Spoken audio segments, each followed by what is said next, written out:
Зърната зелено кафе обикновено се пекат в специални пекарни за кафе в продължение на между 10 и 20 минути и при температури между 215 и 245 градуса.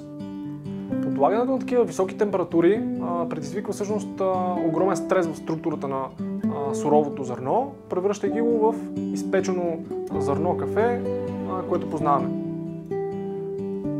Внимателно всъщност се определя продължителността и температурата на печене на всяко едно кафе. Всеки сорт има свой собствен профил на печене, индивидуални нотки, които трябва да се изкарат на преден план, именно чрез изпичането.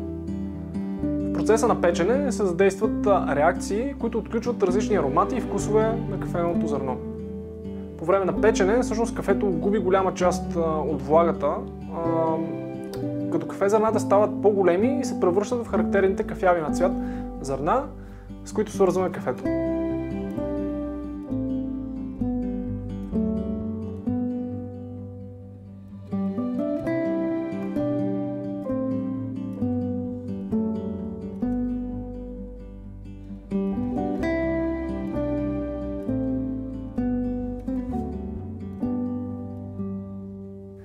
Много е важно всъщност кафените зърна да се пекат равномерно.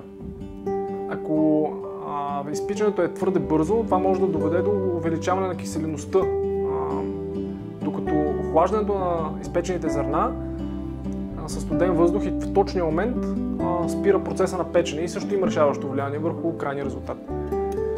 Тук на преден план всъщност излизат опитът и познанията на така наречените роустмастери или майстор-пекари, като той може да варира с променливите температура и време, за да извлече оптималните качества на индивидуалните кафета.